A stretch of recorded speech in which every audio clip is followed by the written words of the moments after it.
The rites of Passover and the traditions of Easter have been marked by people in every corner of the planet for thousands of years. This week marked a historic moment in the life of our country and our military.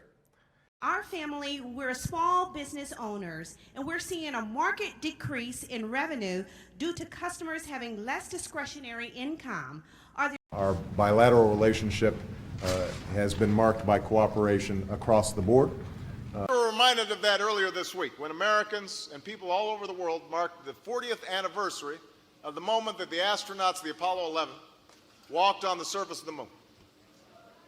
Last week, we received a report on America's gross domestic product, a key measure of our economic health, and it showed marked improvement over the last few months. Last month, we marked the 8th anniversary of the attacks on 9/11, and a history marked by violence and disease and deprivation, marked by extraordinary traditions and strong national histories.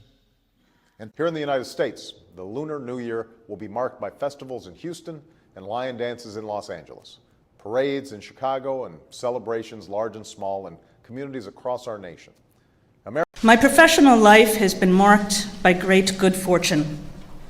And it marked just one more chapter in the extraordinary friendship between our two countries. After millennia marked by wars, this very institution reflects the desire of human beings to create a forum to deal with emergencies that will inevitably come. Each year of my presidency, I've marked this holiday by speaking directly to the people of Iran.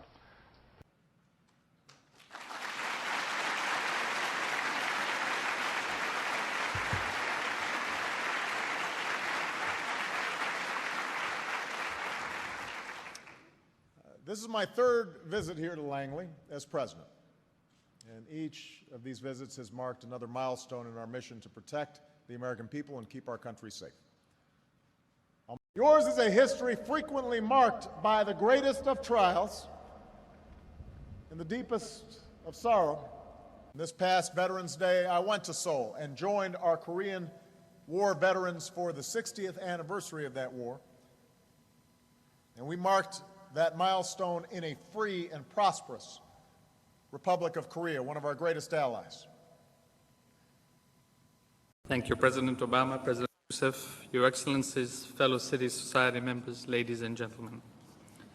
In a world marked by so much turmoil, we need open governments to build trust and to revitalize the social compact between citizens and states. Meanwhile, yesterday marked the definitive end of the Gaddafi regime in Libya.